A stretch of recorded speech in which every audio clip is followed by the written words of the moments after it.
的最终决战来了，对战吉尔贝利亚。随着时间的推移，奥德之父的能量正在逐渐下降，他所产生的屏障也在慢慢消失。只能说奥父这一战是在给年轻人让路，来这一趟只带了披风。但即便如此，他也没有闪红灯。而接下来就是小鹿的主场，这也是他全剧中最帅的一次变身。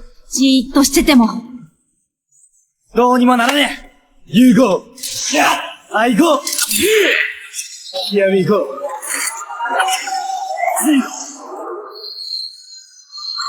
ウルトラマンベリアウルトラマンジードリリ杰德对战吉尔贝利亚，同时时空破坏神赛刚登场。僕はジード。ウルトラマンジードだ。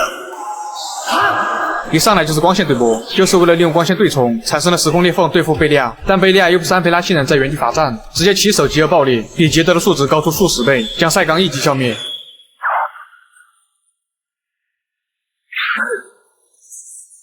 而之后杰德只能单独应战父子局。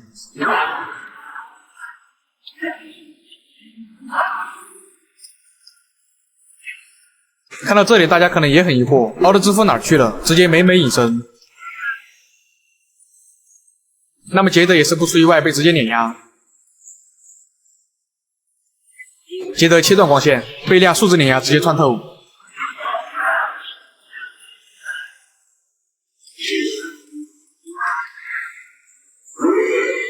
超音波之后，自古对波左边输，要怪就怪杰德站错位了。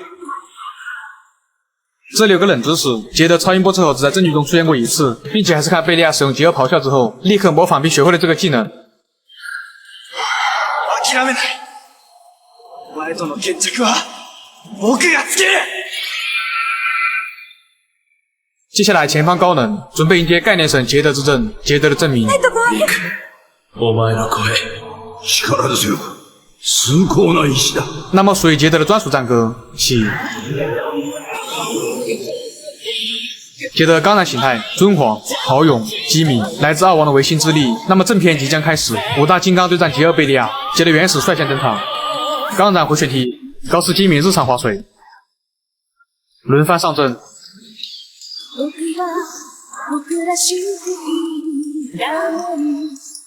雷欧冰斧，高斯拳，刚然双拳握心，尊皇圣剑一斩。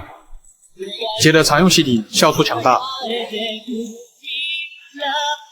终极战斗仪，现在拿出来是不是已经晚了？五大射线同时发射。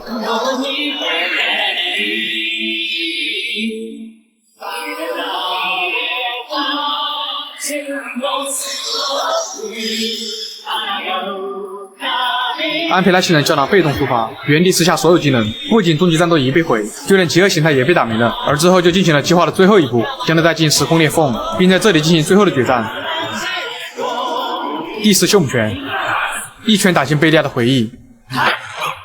これは記憶なのか。当初的贝利亚为了获得更强的力量而误入歧途，最終走向黑暗。超えてやる。俺を見下したあいつらを。这里其实为后面的银格做了一些铺垫，最后小鹿抓住贝利亚，并将他抱入怀中。何度も何度もあなたは生き返る。深い恨みを抱いて。这里杰德其实已经理解了贝利亚，最后雷布朗多被成功分离。虽然他的灵魂已经被净化，但是外在已经变不回来了，并且他的自傲也不许他服软。疲れたよね。もう終わりにしよう。分かったようなことを言うな。杰德也最终发起改变命运的一击。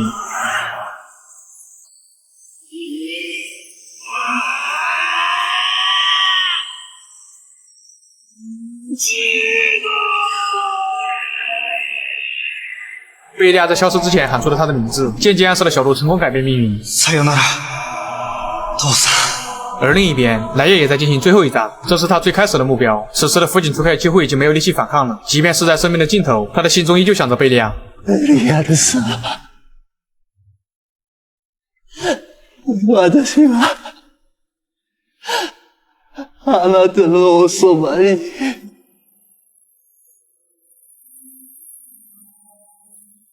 最后在裂缝关闭之前，小鹿成功逃出来。ベリアルが滅び、ジードが帰還に成功。ジェーダが訪れました。ベリアルに似ていると恐れられていたジードが人類を救ってくれました。杰德原声。最终，小罗和莱叶都完成了各自的使命，奥德之王也恢复了他原本的模样，并且也认可了这位年轻的奥德战士，他也因此成为了大家心中拯救世界的英雄。至此，杰德逆袭之路成功打开，开启了属于他的新人生。那么，杰德3部曲到这里就结束了。やっぱかっこいいよね。ドンシャイン。でも古いんだよね。え、やっぱり一番はウルトラマンジードだよ。杰德奥特曼作为新生代中非常特殊的一部，它之所以会成为很多人新生代的开篇之作，是因为当年只有杰德才能免费观看，所以在新生代中，杰德的收视率排名第一。杰德奥特曼这部作品，尽管在质量和篇幅上存在许多争议，但不可否认的是，他用儿童最能理解的方式，传递了许多深刻的价值观。他用自己的经历告诉我们，出生并不能决定你的未来，真正决定的是你的选择和努力。它或许不是一部完美的作品，但它成功塑造了一个在黑暗中寻找光明，在否定中证明自己的英雄形象。じーっとしてても